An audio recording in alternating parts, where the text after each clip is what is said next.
আবাস যোজনার তালিকা থেকে একাধিক উদ্যোক্তার নাম বাদ যাওয়ায় ব্যাপক ক্ষোভ ছড়িয়েছে। ঘটনাটি উত্তর দিনাজপুর জেলার ইসলামপুর ব্লকের রামগঞ্জ ১ নং গ্রাম পঞ্চায়েত ঢোলগজ এলাকার। অভিযোগ, বহুবার ঘরের সার্ভে হওয়া সত্ত্বেও কাঁচা বাড়িতে বসবাসকারী প্রকৃত দরিদ্র পরিবারের একাধিক নাম চূড়ান্ত তালিকায় স্থান পায়নি।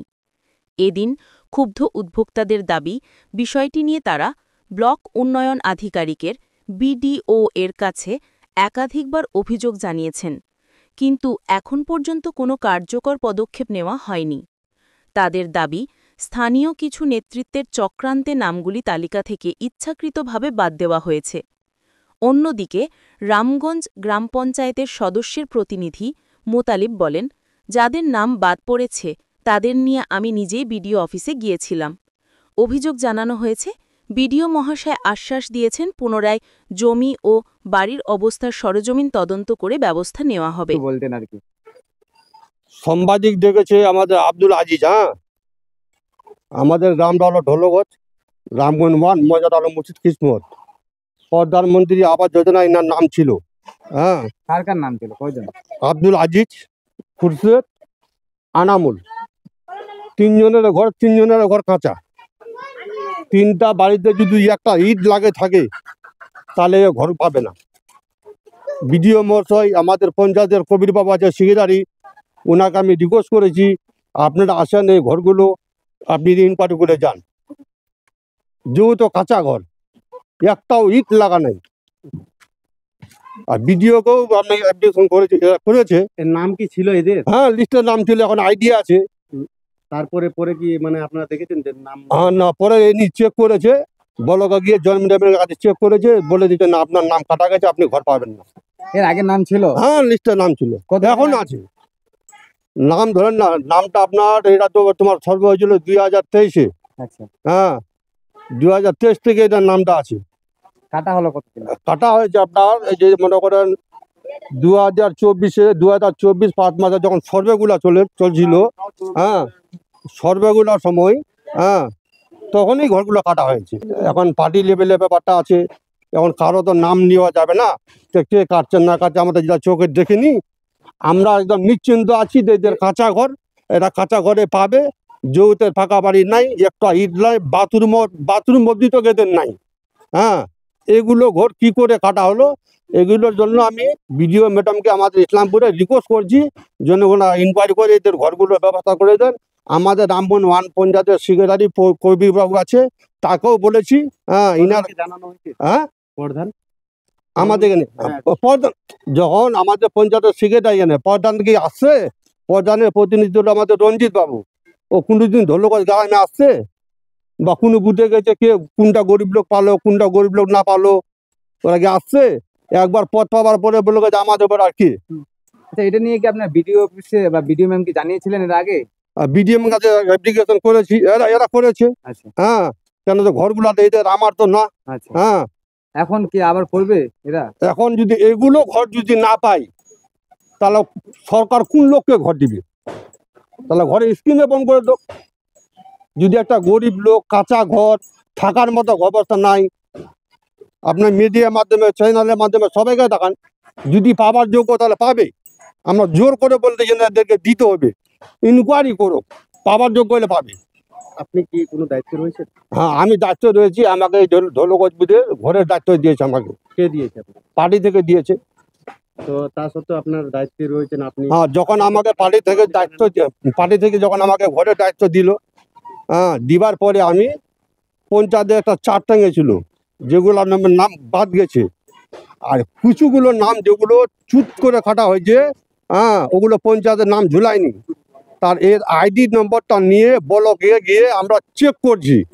চেক করার পরে বলছে না, এরা ঘর পাবে না, এদের নাম কাটাই দিয়েছে। তোমার ওয়ার্ড থেকে কে কাটাইছে, কে কাটছে না কাটছে সেই লোকটা কথা আমি বলতে পারবো না। আপনার নাম? আমার নাম ইরফান আলী। এই গ্রামের বাসিন্দা? হ্যাঁ, আমার নাম ইরফান আলী, আমি এই গ্রামের বাসিন্দা, ঢোলগজ গ্রামের বাসিন্দা। কি নাম কাকু আপনার? আব্দুল আজিজ। আচ্ছা, কেন আপনারা আজকে সাংবাদিকদের ডাকেছেন? আমি ঘরের ব্যাপারে ডাকেছি। কি হয়েছে ঘর আপনার? আমার ঘর কাটে দিয়েছে। কে কাটছে ঘর? আমি গ্রামের মানুষ। গ্রামের মানুষ কি করে কাটলো ঘর আপনার? ওরা কাটিয়ে দিয়েছে, আমি তৃণমূল করি, ওরা নির্দল করে, এই জন্য কাটেছে আমার ঘর। ঘর তো এটা প্রশাসনিক লেভেল ভিডিও দেখে, হুম, সে কি ভিডিও অফিস থেকে আপনি দেখেছেন যে আপনার ঘরের নাম নাই? ঘরের নাম নাই, তারপরে অ্যাপ্লিকেশন করে জমা করে ওখানে এর আগে কি নাম ছিল? নাম ছিল আগে আচ্ছা, কি নামে ছিল? আব্দুল আজিজ নামে। ঘরের আইডি নাম্বার ছিল আপনার? আইডি নম্বর ছিল কত আইডি? 12-5-0-0-0-1-0-8। আপনি কি করে বুঝলেন যে আপনার ঘরের লিস্টের নাম নাই? আমি দেখলাম আমি লিস্টে নাই আমার নাম। আগে কি ছিল লিস্টে? আগে নাম ছিল লিস্টে আমার।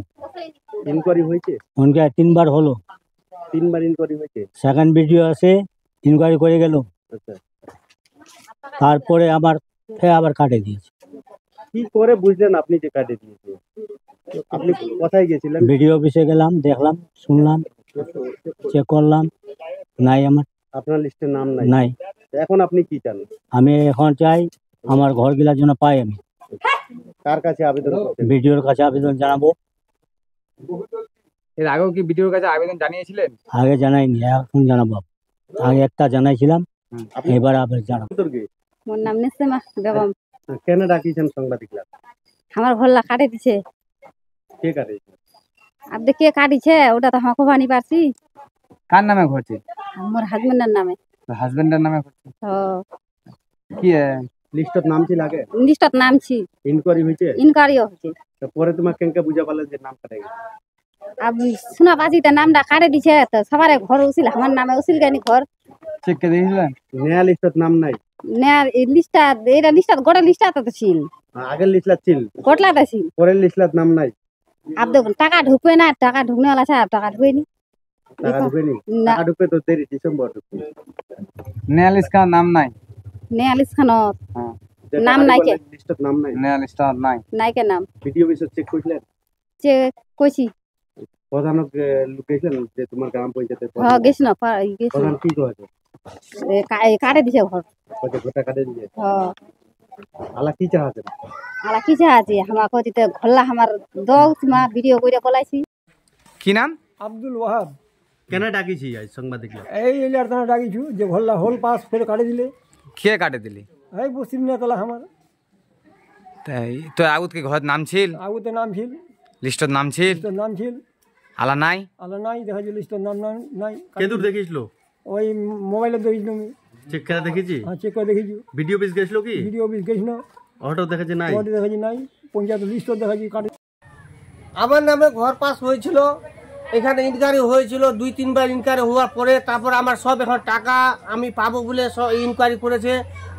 আমার নামে নাকি চা বাগান আছে, আমার জমি জায়গা আছে, সেই জন্য আমি বিডিওকে বলছি আমার চা বাগান আমি বিডিও খাতে দরখাস্ত দিয়েছি, এখনো পর্যন্ত আমার দরখাস্ত কোনো রেজাল্ট আসেনি, বিডিও এখনো পর্যন্ত আমার বাড়িতে আসেনি।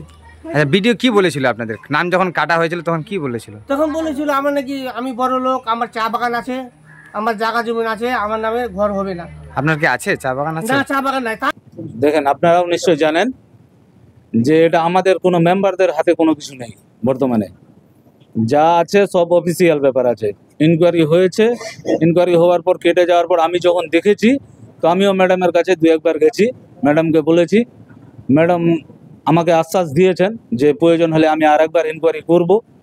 তো এবার ওটাই হচ্ছে ব্যাপার যে ম্যাডাম বলেছেন যেহেতু, তো আমি ওইভাবে চুপ আছি। এবং আমি কিছু কিছু বেনিফিশিয়ারিকে নিয়ে গিয়ে অফিসে আমি নিজে হাতে লিখে অ্যাপ্লিকেশন দিয়েছি ম্যামকে। যারা তারা বলছে যে বর্তমান প্রশাসনের দিকে যারা আঙুল তুলছে বা অভিযোগ তুলছে তাদের কি সমস্ত ভিত্তিহীন? ভিত্তিহীন তো বটেই, কারণ আপনারা বুঝতে পারছেন যদি গ্রামবাসী কোনো নেতা নেতৃত্ব বা মেম্বারের ওপর কথাটা আসে তাহলে আপনারা তো বুঝতে পারছেন যারা গ্রামের বেশিরভাগ লোক লেখাপড়া জানে না, ওরা বুঝতে পারে না, কিন্তু আপনারা তো বুঝেন যে মেম্বারদের হাতে বর্তমানে কিছু নেই। তো সেই অনুপাতে মেম্বার বা নেতার কোনো কিছু ওখানে ম্যাটার নেই। ইনকোয়ারিতে যদি কোনো ভুলভাল হয়েছে তো হতে পারে, তো আমি ওই কারণে তো আমি নিজেই ম্যাডামের কাছে গেছি এবং আমি নিজেই অ্যাপ্লিকেশন করাইছি ওদেরকে দিয়ে, আমি নিজে লিখিত দিয়েছি, লিখে আমি নিজে দিয়েছি, যেহেতু আমি লিখতে পারি বা জানি ওই কারণে আমি নিজেই লিখে দিয়েছি। অনেককে বলে দিয়েছি যে আপনারা অফিসে এসে কমপ্লেনটা করেন, আর আমিও ম্যাডামের কাছে বেশ কয়েকবার এই ব্যাপারে গিয়ে আলোচনা করেছি। কেউ ঘরের তালিকায় যোগ্য আছে তাদেরকে যদি প্রশাসনের কারো থেকে আরেকবার ইনকোয়ারি হয় তাহলে সেটা আরো ভালো হতো তারা মনে করছেন। আপনি কি আর্জি রাখবেন বিডিও সাহেবের কাছে? অবশ্যই অবশ্যই আমি চাইবো, বিশেষত আমি চাইবো যে সবারই হোক, যারা যোগ্য তারা পাক। তো যোগ্যরা পেলে আমাদের কোনো আপত্তি নেই। আপনার নামটা কি? আমার নাম আব্দুল মুক্তালিব, আমি ঢোলগঞ্জ গ্রামের মেম্বারের প্রতিনিধি।